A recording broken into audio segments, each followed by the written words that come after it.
में हुई समाअत। 17 अप्रैल को कानून पर लगी थी आरजी रोक। अक़वाम मुत्तहिदा की सलामती कौंसिल का इजलास, बंद कमरे में होगी मुशावरत।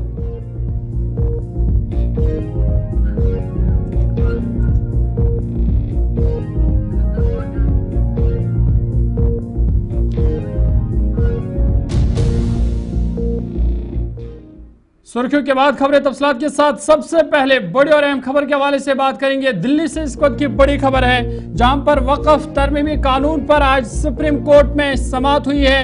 ताहम यह समाअत टल गई है, समाअत मनसूख हुई है और 15 मई को अब इस मामले पर अगली समाअत होगी। ये बड़ी खबर आपको बता रहे हैं। सुप्रीम कोर्ट से इस वक्त की बड़ी खबर है, जहां पर आज वक्फ तरमीमी कानून पर अदालत में समाअत होनी थी। ताहम यह समाअत जो है टल गई है और 15 मई अगली तारीख दी गई है कि 15 मई को अगली समाअत होगी। ये बड़ी खबर आपको बता रहे हैं कि सुप्रीम कोर्ट में आज वक्फ तरमीमी कानून पर समाअत होनी थी। इससे कबल मरकज़ी हुकूमत ने अदालत की जानिब से उठाए गए सवालात के पेश नज़र कानून के 2 मुतनाज़ा दफात पर आर्जी तौर पर रोक लगा थी। इससे पहले 17 अप्रैल को जब समाअत हुई थी, तब मरकज़ ने सुप्रीम कोर्ट को यकीन दहानी कराई थी कि वो 5 मई तक न तो सारिफ के जरिए वक्फ के ज़ुमरे में आने वाली जायदादों को गैर नोटिफाई करे और न ही मरकज़ी वक्फ काउंसिल और रियासती वक्फ बोर्ड्स में नई तकर्रियाँ करेगा। और इस कानून पर आर्जी रोक लगी थी 5 मई तक और आज इस मामले पर समाअत होनी थी। ताहम ये समाअत टल गई है और फिलहाल 15 मई अगली तारीख दी गई है कि 15 मई को वक्फ तरमीमी कानून पर फिर से समाअत होगी। आपको बता दें कि इससे पहले अगरचे इस पर कई सवालात सुप्रीम कोर्ट ने उठाए थे, जिसके बाद हुकूमत ने 5 मई तक इस पर आर्जी रोक लगाती थी। ताहम कहीं ना कहीं जो सुप्रीम कोर्ट का फैसला, उस पर भी सवाल उठे थे और मरकज़ ने कहा था कि पार्लियामेंट से मंजूर शुदा कानून पर पाबंदी गैर मुनासिब है और उन्होंने कहा था कि इसके खिलाफ जो भी अर्जियां हैं वो खारिज कर दी जाए, क्योंकि ये कानून ना मुल्क के मुफाद में है। ताहम इस पर आज समाअत सुप्रीम कोर्ट में टल गई है और 15 मई अगली तारीख दी गई है कि 15 मई को इस पर अगली समाअत होगी। सीधा आपको दिल्ली लिए चलेंगे। गुलिस्तानी नुमाइंदा ताबिश कमाल हमारे साथ है। ताबिश, अपडेट कीजिएगा। ये बड़ी खबर है इस वक्त की कि वक्फ तरमीमी कानून पर आज समाअत होनी थी, ताहम ये समाअत टल गई है, मनसूख हुई है और अब अगली तारीख 15 मई दी गई है कि 15 मई को इस मामले पर अगली समाअत होगी। बिल्कुल, देखिए चूंकि इसकी समाअत आज होनी थी, आज 5 मई थी, लेकिन आज चूंकि ये पूरी जो मामला है ये टल गया है, 15 मई के लिए चला गया है। अब सुप्रीम कोर्ट में जितने भी ये पिटिशनर्स गए थे, उन्होंने ये कहा था कि इस पर सुनवाई होनी चाहिए। तब सरकार को ये आदेश जारी किया गया था कि आप अपना जो जवाब है वो 1 हफ्ते के दीजिए। हालांकि सरकार की तरफ से अपना जवाब दे भी दिया गया है। सरकार ने ये कहा है कि जो बिल राज्यसभा लोकसभा से पास किया गया है, जेपीसी में मेंबर्स की राय मशवरे के बाद वो बिल पास किया गया है, उसमें तरमीम में नामुमकिन सी बात है। जिसमें कुछ बदलाव अगर किया जाए तो बहुत मुश्किल होगा। सरकार ने जो बिल बनाया है उसे राष्ट्रपति ने कानून बनाया है। प्रेसिडेंट ऑफ इंडिया की तरफ से साइन होने के बाद ये कानून का रूप लेकर के आया है और इसमें जो लोग इस बिल की मुखालफत कर रहे हैं वो देश के मुसलमानों को बरगलाने का काम कर रहे हैं। हालांकि आज इस पर सुनवाई होनी थी। सुप्रीम कोर्ट ने 5 मई का इस पर समय दिया था, लेकिन ये सुनवाई आज टाल दी गई है। अभी 15 मई का समय इसमें रखा गया है। इसकी सुनवाई 15 मई को होनी है। जितने भी इसमें पिटिशनर्स हैं उनकी तरफ से जो 5 पिटिशनर है, क्योंकि इसको कंबाइन करने के लिए कह दिया गया था, बहुत सारी एप्लीकेशन एक साथ आ गई थी। कहा गया था कि सिर्फ 5 एप्लीकेशन पर ही सुप्रीम कोर्ट सुनवाई करेगा। तो 5 एप्लीकेशन जो है इसमें खास तौर से सुनी जाएगी, जिसमें 3 अहम बातें हैं जिनको लेकर के लगातार सुप्रीम कोर्ट का दरवाजा इन तमाम पिटिशनर्स ने खटखटाया है। जिसमें पहली बात तो ये है कि गैर मुस्लिम का वक्फ जो बोर्ड है उसमें होना, दूसरा ये है कि जो कलेक्टर होगा उसको ज्यादा पावर दी जाना, और तीसरा वक्फ बाय यूजर, यानी कि जो संपत्ति आप पिछले कई सालों से इस्तेमाल की जा रही हैं, रिलीजियस प्रैक्टिस के लिए इस्तेमाल की जा रही हैं, उन सब पर वक्फ की संपत्ति का दावा ना होना, ये तमाम जो चीजें हैं, इन सब को लेकर के ये कहा गया था कि ये जो मौलिक अधिकार हैं, जो धार्मिक अधिकार दिए गए हैं, उन सबका ये हनन है। और इसलिए सुप्रीम कोर्ट ने सरकार को 1 हफ्ते का समय दिया था और ये कहा था कि आप 1 हफ्ते के अंदर जवाब दाखिल कीजिए। और तब तक ये कहा था कि इसमें कोई तरमीमी कोई बदलाव नहीं किया जाएगा। तो सरकार ने ये कहा था कि ठीक है, हम कोई बदलाव नहीं करेंगे। तो उम्मीद ये जताई जा रही थी कि आज सुप्रीम कोर्ट की तरफ से कोई अहम फैसला लिया जा सकता है, लेकिन आज इस फैसले को टाल दिया गया। 15 मई बहुत शुक्रिया तफसीलात फराहम करने के लिए। ताबिश कमाल दिल्ली से तफसीलात फराहम कर रही थी और बता रही थी कि जहां आज सबकी नजरें सुप्रीम कोर्ट पर थी, क्योंकि वक़्फ़ तरमीमी बिल पर आज समाअत होनी थी, ताहम अब यह समाअत टल गई है और 15 मई को इस मामले पर अगली समाअत होगी। और फिलहाल 15 मई तक का इंतज़ार करना पड़ेगा और फिर देखने वाली बात होगी कि सुप्रीम कोर्ट का इस पर क्या फैसला होगा। 15 मई को इस मामले पर दोबारा समाअत होगी। आगे बढ़ते हैं, बात जम्मू कश्मीर के हवाले से करते हैं और आपको बता दें कि 6 महीने के बाद आज दरबार मोख की श्रीनगर में वापसी हुई है। और इस हवाले से वज़ीर आला उमर अब्दुल्ला ने सोशल मीडिया एक्स पर कहा कि 6 महीनों के बाद उन्होंने श्रीनगर सेक्रेटेरिएट में दोबारा ओहदा संभाला, जहां पर जो काबीना वज़रा की जानिब से उनका इस्तकबाल किया गया। उमर अब्दुल्ला ने कहा कि काम करना और हुकूमत को जवाबदेह बनाना ये हुकूमत का मकसद है, साथ ही साथ लोगों तक पहुंचा जाएगा। और उन्होंने कहा कि हुकूमत के 6 महीनों में जो काम हुकूमत ने किया उसका एहतसाब लिया जाएगा। और ये तस्वीरें भी उन्होंने अपनी सोशल मीडिया एक्स पर शेयर की। ये उन्होंने सोशल मीडिया एक्स पर एक पोस्ट में कहा कि आज उन्होंने 6 महीनों के बाद जो श्रीनगर सिविल सेक्रेटेरिएट में अपना ऑफिस दफ्तर में उन्होंने अपना ओहदा संभाला। उन्होंने कहा कि उनकी तवज्जो रहेगी हर फर्द तक पहुंचने की, लोगों तक पहुंचने की। और साथ ही साथ उन्होंने 6 महीनों का भी जिक्र किया कि गुज़िश्ता 6 महीनों के दरमियान जो हुकूमत ने काम किया है उसका एहतसाब भी होगा।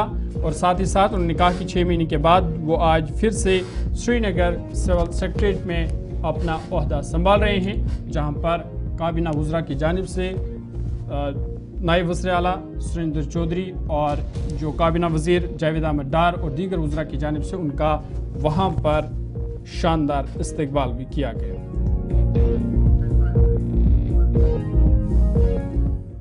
चलिए आगे बढ़ते और एक बड़ी खबर की बात करते हैं और आपको बता दें कि डॉक्टर फारूक अब्दुल्ला की सदारत में आज अहम मीटिंग मुनक्कद हुई है। श्रीनगर से ये बड़ी खबर है, जहां पे नेशनल कॉन्फ्रेंस के सदर और जम्मू कश्मीर के साबिक वज़ीर आला डॉक्टर फारूक अब्दुल्ला की सदारत में आज एक अहम मीटिंग मुनक्कद हुई है।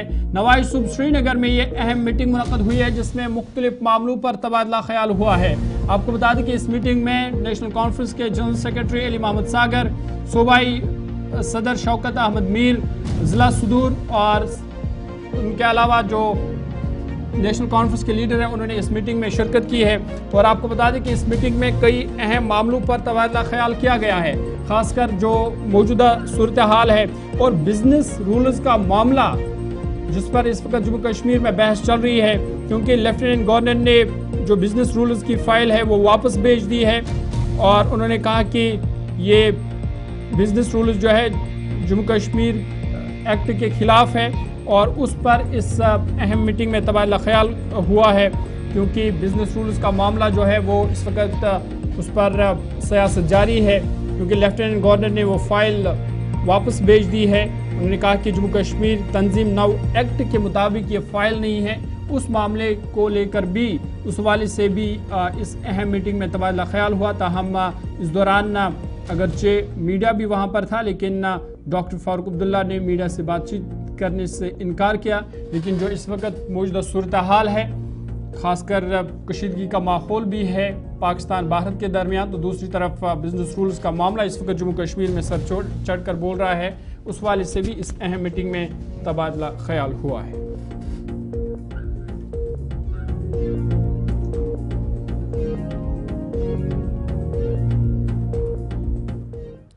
आगे बढ़ते हैं और एक बड़ी खबर की बात करते हैं और बात पीपल्स डेमोक्रेटिक पार्टी की करते हैं। आपको बता दें कि जम्मू कश्मीर के साबिक वज़ीर आला और पीपल्स डेमोक्रेटिक पार्टी के सदर महबूबा मुफ्ती ने आज पहलगाम का दौरा किया है, जहां पर उन्होंने सयाहों और मकामी नौजवानों से वहां पर बातचीत की है। इस मौका पर उन्होंने आदिल की कुर्बानी को याद किया और कहा कि आदिल की कुर्बानी को हमेशा याद रखा जाएगा, जिन्होंने पहलगाम बैसरन हमले में सयाहों की जान बचाकर अपनी जान निछावर की। उन्होंने कहा कि उसकी कुर्बानी को हमेशा याद रखा जाएगा।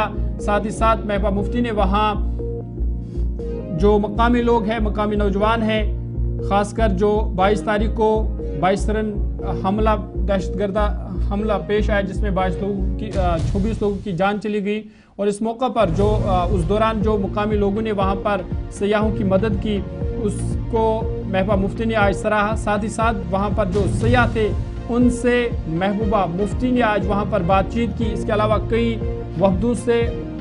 वफद वहाँ पर पहुँचे थे महबूबा मुफ्ती से मिलने के लिए, उनसे महबूबा मुफ्ती ने बातचीत की। साथ ही साथ कई डेलीगेशंस थे जिनसे अलग अलग मुलाकातें हुई, और ख़ासकर तस्वीरों में भी आप देख सकते हैं कि फूलों से सयाहों ने महबूबा मुफ्ती का वहाँ पर खैर मकदम किया। और महबूबा मुफ्ती ने इस मौका पर कहा कि जो अमरनाथ यात्रा है उस दौरान भी जो पहलगाम के मकामी लोग हैं वो सयाहों की देखभाल करते हैं, सयाहों का ख़ास ख्याल रखते हैं। साथ ही साथ उन्होंने आदिल की कुर्बानी को भी याद किया और कहा कि आदिल हुसैन शाह की कुर्बानी को हमेशा याद रखा जाए।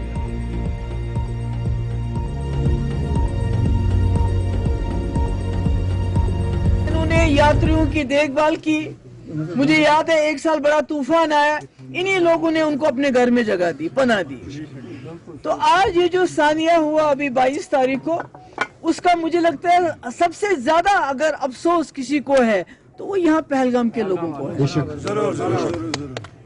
इनके लिए वो शौक था, इनके लिए वो बहुत ही ज्यादा तकलीफ दे चीज थी, क्योंकि उन्होंने अपनी आंखों से देखा, हमने टीवी पे देखा, इन्होंने आंखों से वो बेदर्दी से हमारे लोगों को शहीद होते हुए देखा। और इन्होंने कोशिश की, जितना भी इनसे हो सका इन्होंने कोशिश की कि ज्यादा से ज्यादा लोगों की जान बचा सके, जिसके लिए एक आदिल शाह हमारा शहीद वहां हो गया, जान बचा, अपनी दे दी उसने बचाते हुए। इन लोगों ने कंधों पे लाया, अस्पताल ले गए, खून दिया, सब कुछ किया।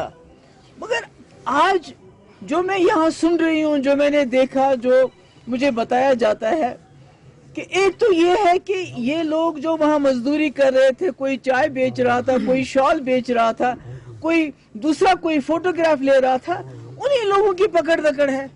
उन्हीं लोगों को सवेरे थाने पे बुलाया जाता है, दिन को भूखा रखा जाता है, शाम को वापस भेजते हैं घर। तो ये क्या है? मैं जानना चाहती हूँ, मेरी होम मिनिस्टर साहब से अपील है कि कश्मीरियों ने इस बार दिखा दिया कि वो खून खराबे के साथ नहीं है, वो मुल्क के गम में पूरी तरह से शरीक है। आपको कार्रवाई करनी है, हमने 1000 बार कार्रवाई कर लीजिए आप, और उनके खिलाफ कार्रवाई कर लीजिए जिन्होंने ये दहशतगर्दी की हरकत की। मगर जो कश्मीरी जिसने अपना खून दिया, जिसने अपने कंधों पे टूरिस्ट को अस्पताल लेके गए, जिसने अपनी जान दी, तो आपने अभी इस वक्त तकरीबन सैकड़ों की तादाद में लोग पूरे कश्मीर में बंद है, जिसमें पहलगाम में तकरीबन 100 के करीब लोग जो बंद है। तो ये मुझे लगता है कि ये ठीक नहीं है।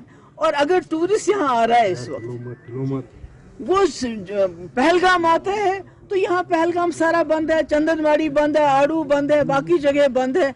तो जब हमारा टूरिस्ट इस वक्त इतनी बहादुरी से मुल्क के से यहाँ आता है, वो कलेजा अपना पता नहीं किस चीज का बना के यहाँ पहुंचता है कि दिखाने के लिए कि मैं डरा नहीं हूं, तो आपने उसका सब कुछ यहाँ बंद कर दिया है।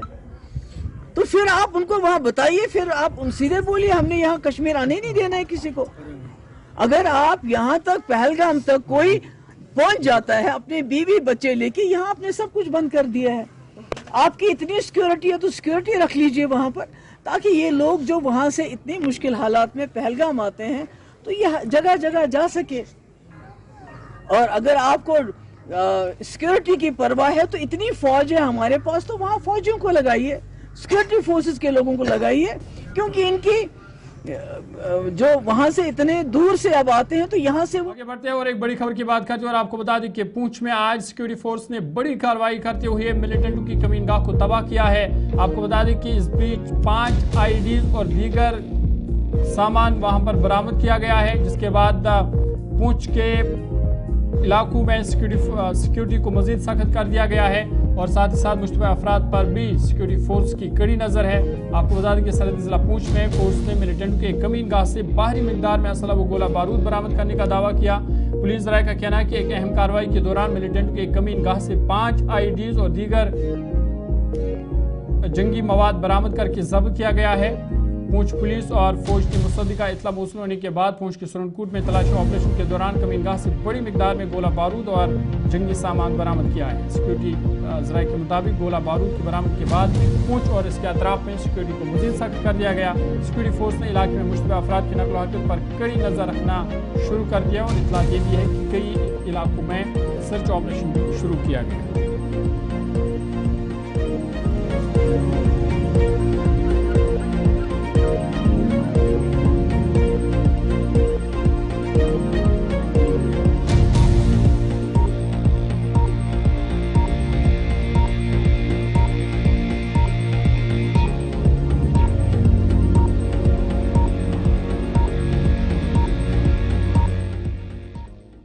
बड़ी खबर की बात करते हैं और आपको बता दें कि पाक भारत ताल्लुकात जहां पर लगातार पुरतनाव देखे जा रहे हैं, वहीं यूएन ने भी अब इसमें मुदाखलत की है।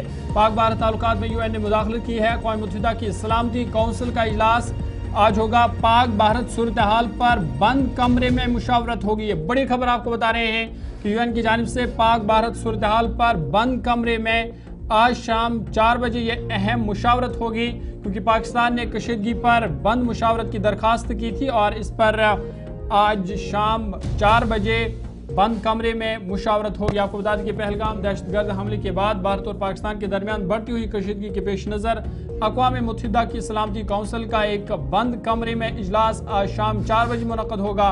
पाकिस्तान ने इस मसले पर हंगामी इजलास बुलाने की दरख्वास्त की है। पाकिस्तान इस वक्त 15 रुकनी सलामती कौंसिल का गैर मुस्तकिल रुकन है। मई के महीने में सलामती कौंसिल की सदारत यूनान के पास है और पाकिस्तान ने दोनों मुल्कों के दरमियान कशीदगी पर बंद कमरे में मुशावरत की दरखास्त की थी, जिस पर यूनान ने शाम 4 बजे इजलास तय किया है। सलामती कौंसिल में 5 मुस्तकिल रुकन ममालिक चीन, फ्रांस, रूस, बरतानिया और अमेरिका के अलावा 10 गैर मुस्तकिल अराकीन भी शामिल है, जिसमें अलजायर, डेनमार्क, यूनान, गयाना, पाकिस्तान, पनामा, जनूबी कोरिया, सीरिया, स्लोवेनिया और सोमालिया है। सलामती कौंसिल के मौजूदा सदर और अक़वाम मुत्तहिदा में यूनान के मुस्तकिल नुमाइंदे एंजेलस सैग्रस ने इस वाले से कहा कि वो पहले ही कह चुके हैं कि असूली तौर पर दहशतगर्दी के हर वाक़े की वो सख्त मजम्मत करते हैं और पहलगाम में होने वाले दहशतगर्द हमले पर भी उन्होंने कहा कि हमने ऐसा ही किया।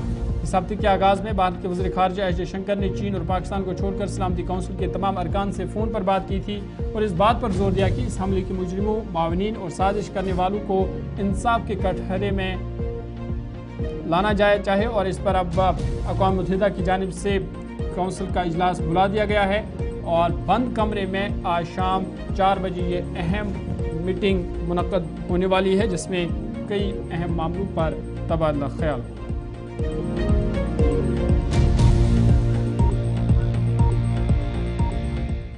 आगे बढ़ते हैं और एक बड़ी खबर की बात करते हैं और आपको बता दें कि भारत में भी हलचल तेज़ है और पीएम मोदी की सेक्रेटरी दिफा से आज मुलाकात हुई है। पहलगाम हमले के बाद ये अहम मुलाकात हुई है और गुज़िश्ता 24 घंटों की बात करें तो इस दौरान 3 अहम मुलाकातें हुई है और इसराइल के हवाले से खबर है कि पाकिस्तान के खिलाफ कार्रवाई पर इस अहम मीटिंग में तबादला ख्याल हुआ है। पाकिस्तान के खिलाफ एक्शन प्लान तैयार किया जा रहा है। वज़ीर मोदी ने दिफाई सेक्रेटरी राजेश कुमार सिंह से मुलाकात की है। पहलगाम दहशतगर्दाना हमले के बाद पाकिस्तान के खिलाफ एक्शन प्लान तैयार किया जा रहा है। इससे कबल वज़ीर मोदी ने पाकिस्तान और भारत के दरमियान बढ़ती हुई कशीदगी के दरमियान air chief marshal AP Singh से भी मुलाकात की थी। AP सिंह के साथ उनकी बातचीत वज़ीर-ए-आज़म और बहरिया के सरबरा एडमिरल विनेश त्रिपाठी के दरमियान भी अलग अलग मुलाकातें हुई है और गुज़िश्ता 24 घंटों के दौरान ये अहम मुलाकातें हुई है। वज़ीर-ए-आज़म ने गुज़िश्ता हफ्ते army chief general Upendra Dwivedi से भी मुलाकात की थी और ये अहम मुलाकातों का सिलसिला नई दिल्ली में जारी है। जहां पर वज़ीर आज़म नरेंद्र मोदी खुद तमाम सूरत हाल पर नज़र रखे हुए हैं और ज़राए के मुताबिक इस मीटिंग में एक्शन प्लान तैयार किया जा रहा है और उस हवाले से मुख्तलिफ मामलों पर तबादला ख्याल किया गया है।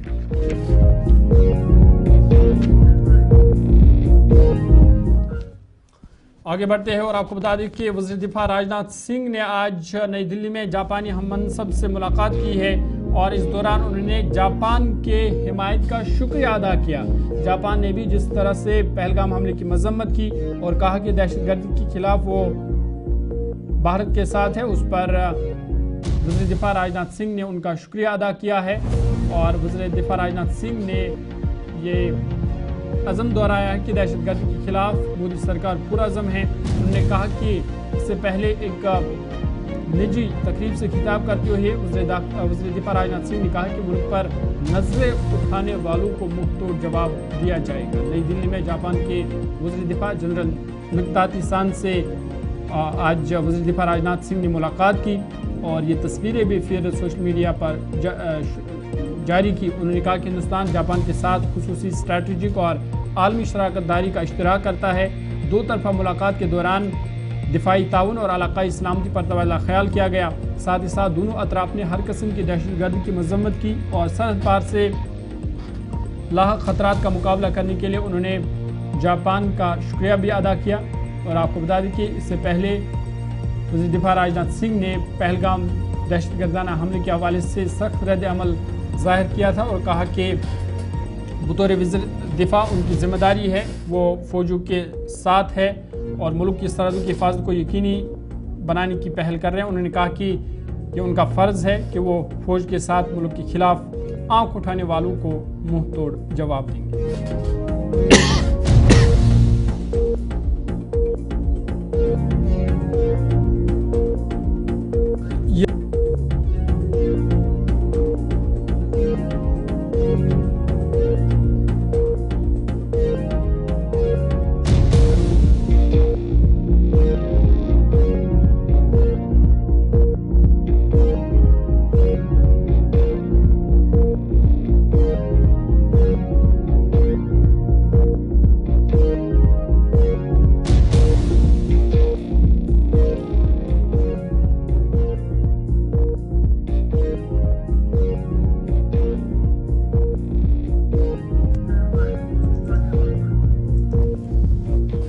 पाक भारत कशीदगी और मौजूदा सूरत हाल के पेश नज़र बीजेपी के सीनियर रहनुमा रविंद्र रैना ने सरहदी इलाका राजौरी का आज दौरा किया। इस मौके पर उन्होंने कहा कि जम्मू कश्मीर का कोई ऐसा घर नहीं है जिसको पाकिस्तान के दहशतगर्दों ने निशाना बनाकर जख्म न दिए हो और उन्होंने कहा कि अब जब उनकी गुनाहों की सज़ा मिलने जा रही है तो उन्होंने UN सिक्योरिटी काउंसिल उन्हें अब याद आ गया। उन्होंने कहा कि ये चीज़ उन्हें पहले 30-35 बरसों में याद क्यों नहीं रहा जब जम्मू कश्मीर में मासूम और बेगुनाहों का खून बहाया गया।